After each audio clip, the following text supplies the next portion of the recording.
All of us are in corporate evolution as some of the senior leaders here. I'm Lisa Doig. I'm Malcolm. My name's Renu. Today we want to talk about some of the big ideas that we work with in terms of leadership and culture. I'm also excited about sharing what has inspired us about some of the thought leaders that we've integrated and how we've taken that wisdom and shaped it into what we offer to clients today. Well, let's talk about the Barrett model because it's one of the core models that we use, and I know that we're all pretty inspired by it. So can I ask Renu first, just if you want to share, why was this model developed? What was the need or the niche that it was filling? So the reason it was developed was to provide a really simple, accessible way for us to realize that our consciousness, and I look at consciousness as what we can be aware of and pay attention to, is informed by our needs and some of our core beliefs that underlie those needs. And it is so elegant and so simple, and there's something about it that for me resonates at a body level when it's introduced, because it's like we know it. All of us carry it naturally. Yes. I just wanted to take a pause though and maybe reflect on why values as the unit of measurement. Because that's what the Barrett framework does. It uses values as the marker for culture. It's almost like the values, what we hold as priorities, hold the DNA of the culture and gets passed on. And so the tool's really simple. So as Lisa said, you choose your top 10 out of a list of 80 that can be customized for your organization. So this is each participant. Each participant will choose 10.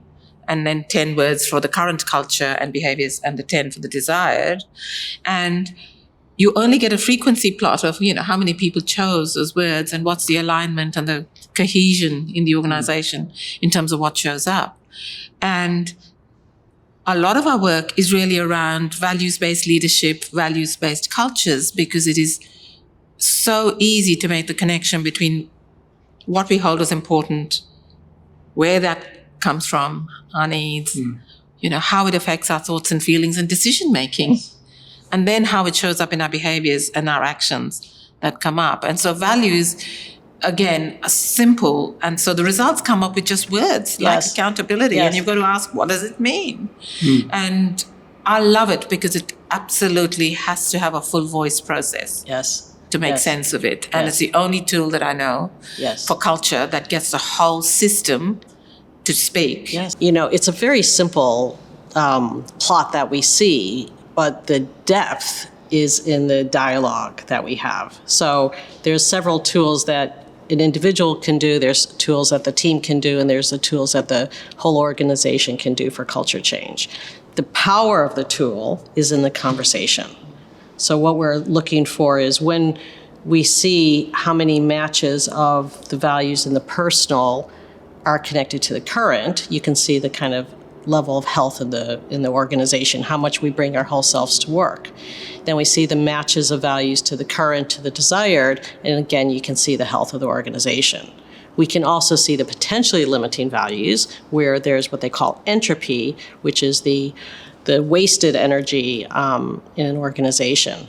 So then the conversation with our clients is we share the diagnostic, and we're having the participants have a dialogue around sense. We know, first of all, what do you feel, right? When you see those values words, not to look at it just intellectually, but actually feel it in your body. How does it feel to work there? I'll talk about the most common values we see, right?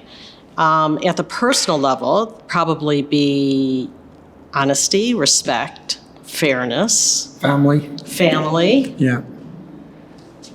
Integrity. And then the most, I'll say in the desired, probably 95% of the time, number one is accountability. Yep. Across industries. So accountability is probably always number one. We often have balance up there because they didn't used to have. it's really interesting because we've done this for 20 years. Balance was there like 5 years ago. The most number one desired now would be employee engagement, right? Employee fulfillment. I'm also seeing a lot more of long-term perspective in Yes. future generations coming up in the last few years. Yes. And what I love about the Barrett model is you can apply it to individuals, you can apply it to teams, you can apply it to organizations, you can apply it to systems, nations, and it's so universal. But it's also got these nuances that you can apply it at different levels, these nested levels of consciousness, which not a lot of other tools do. And it's the only assessment that actually includes personal values and looking at the alignment with the current culture and the desired culture. Yes. And for me, that absolutely makes it unique. Yes. Because none of the others do it. Yes. And so when you look at the personal values, the question is, well, who are these people? And then you look at the current culture and desired culture. But the transformational part is, how much am I bringing my whole self to work? And we know that's how we unleash potential. And most people aren't even aware of their values. So when we debrief this, it's such a transformational experience for people listening to it, for people experiencing it, because they get to say, well, what are my top values? And most importantly, how much am I living them? Yeah. How much am I bringing my whole self to work? And that's a huge light bulb. It's important that when we debrief this, before we even share the model and the results, we take them through the iceberg model to understand that our values are formed from our life experience, right? And whatever experience we had in typically early childhood from 0 to 7, whether our needs were met or unmet, whether I was loved, I was safe, I felt enough, that has actually formed our beliefs and also formed our values. So I could just recall Debrief in one of these organizations a few years ago, where we really dropped the room in terms of the depth of where values are formed. And I remember looking at there's probably about, the top 25 leaders, and you look at their face, and they're all like little boys or girls, because we go back to our childhood and remember that whatever that experience is really where our habitual, behaviors and beliefs come from.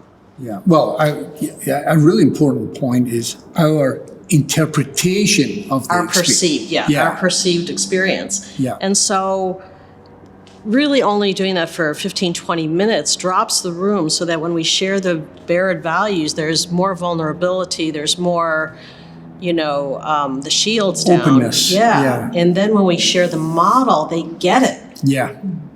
Yeah. Because and that's inspiring. Yes. Yeah, they can see the potential and they can feel, oh, wait, this could help us really shift the organization. And it could help me shift. And this explains why I am where I am and what's happening in my life is happening. Yeah. And so, then we're having a conversation, a dialogue through vulnerability and openness and courage. And then the conversation afterwards, there's a connection, right, of the group at a whole different level. And that's why it's transformational. And people leave inspired. And that's the beginning of the transformation. Yeah. That's why we love the model. Yeah. And just in the work that you and I have done, Lisa, recently too, we've taken quite a, bold leap. And we've actually had the conversation around the shared beliefs in the system, in the organization or the team that are leading to some behaviors, And when the team surfaces that, you know what, I'm actually not feeling 100% safe here. So it's not feeling safe. It's not psychologically safe for me to speak up. Yeah. And so I don't speak up. And, and you see things like conflict avoidance as a potentially limiting value or conflict averse in the results, and then you actually go down a bit deeper, and you can see that there are some, and cultures are made up of stories, rituals, myths, shared beliefs, norms, and once those are made visible, and that's the beauty of the model, right? It makes the invisible visible and gives space for the unspoken to be spoken. Yes. In a safe place. It liberates the liberates system. it because a lot of the work we do is to create that safe container for those conversations to occur. Because until we can see and name something, you know, we can't do anything with it. Yes. And that we found has been really powerful in the teams we worked with.